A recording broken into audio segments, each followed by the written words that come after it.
I'm loving it all, ladies in the kitchen. And if you would love to join us, just head over to our Afternoon Express website and we can have the ingredients and recipe lined up for you. The national lockdown has meant that we have had to adapt to new norms very quickly, which is difficult amongst being pulled in all different directions by our families, all while we have been constrained to the walls of our homes. As a parent, you might need to learn how to prioritize and focus during these stressful times. And we're now joined by Dr Nokukhanya Khanyile to give us some insights on family mental health and some mindful coping strategies. Welcome back, Doc. Hello, my Woman Crush Wednesday. How are you? You double charm on this Wednesday. We just started the show, girl. You're making me blush. Thank you so much, but you are my Woman Crush Wednesday and all the people working tirelessly in the healthcare profession. Thank you so much. So glad to be back. Now, girl, how can parents center and replenish themselves each day during what's happening? Because it's a lot.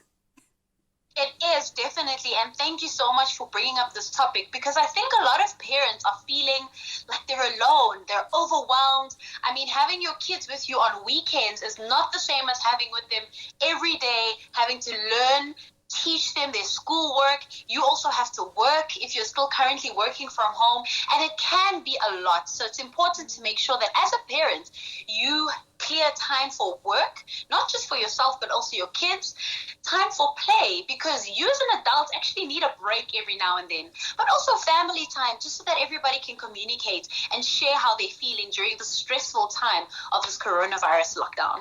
So how does this look like? You know, how would a mother be able to connect with each of her children and her husband to help them feel safe, seen, soothed, and appreciated?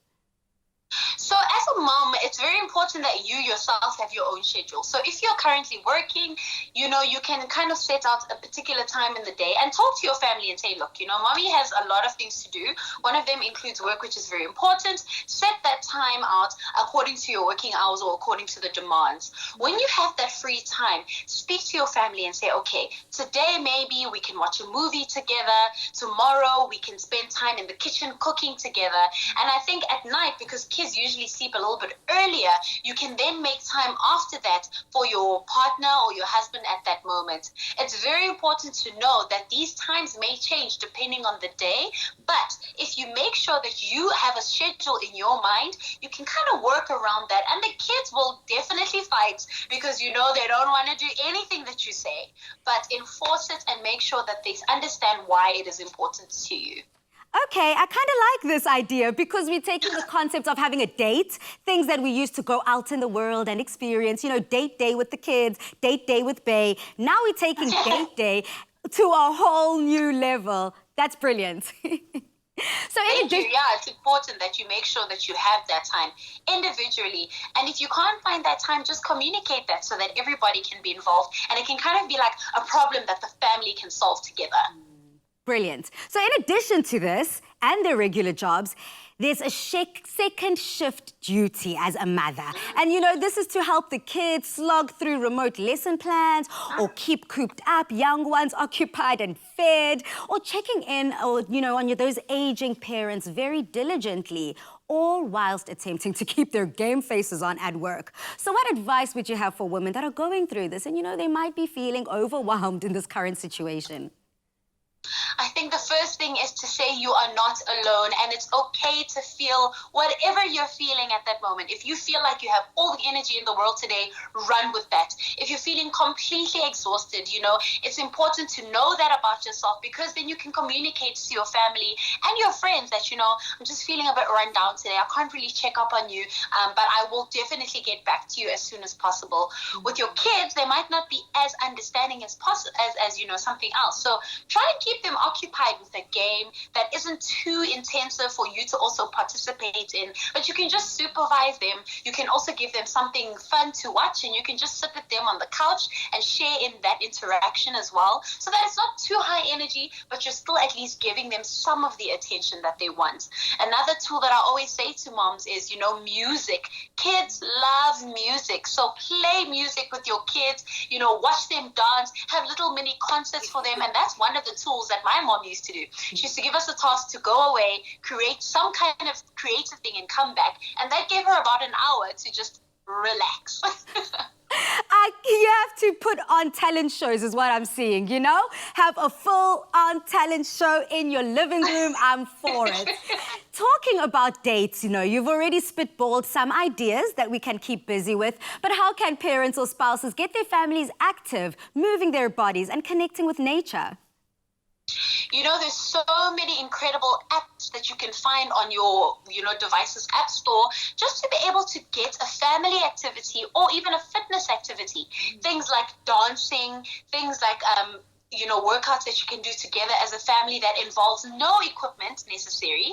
You can also play games such as touches, hide and seek. You can even, make up your own shapes and then draw different things as a family, create pictures and tell stories with one another. That way, everybody's moving, everybody's outside in the sun, getting that good vitamin D that's going to improve your mood, and just having a day where you just have fun outdoors, because staying inside definitely can affect our mood, not just on your own, but as a family. Totally relatable. Now, when family tensions arise between the children or between the parents and the children, how can the parents get involved, lighten up the mood and get everybody laughing again? I think it's very important that as parents, we don't stop conflict, because a lot of the time we need to allow that conflict to happen. One, because it teaches your children conflict resolution, but also you're able to see how your children fight, because they might not be there the next time, they're fighting with someone else outside. So you need to see their conflict styles, and you're able to only intervene when, it's actually getting out of hand or they start hurting one another, either with their words or physically. So allow them to resolve the conflict, and if you need to then step in, have a family meeting immediately. Don't wait until the end of the day. I mean, if time allows, you may need to do that, but try and sort it out quickly so that everybody's on the same page and each person has their own time to be able to speak and voice out whatever it is that they're feeling without being interrupted. And I think that's very important. Also, as your partner, you guys need to go away from the kids if you need to, maybe sit in the car and have a conversation if you don't want them hearing that you're fighting, just to hash out whatever it is that you need to talk about. But I always advocate, do not go to bed angry, because you'll find that it grows and then the dishes become a problem, and then small things become a big problem that we could have solved on the day it happened. It has a rippling effect. Finally, Exactly. talking about this and being able to be observant and seeing your parents' cues, kids are like sponges. They soak up everything they see, hear, and act on it. So how will parents be able to model grace under pressure and handling the pandemic and the lockdown by practicing self-regulation skills? It's such a difficult thing to do because you don't really think about it, but try not to raise your voice, whether you're arguing with your child, whether you're arguing with your spouse, because I find that when you raise your voice, it means that you're getting a bit angry, you're not listening to the other person. Try to keep your cool on both sides and check one another. You say, okay, you know what? You're raising your voice. Let everybody calm down. Let's talk to each other in a respectful way. I also say name calling and blaming is also quite a difficult one, because it's so easy to do that. But I think as families, we need to be sure that when we talk to one another, we always maintain a level of respect and dignity, not just for ourselves, but the other people, because we love each other.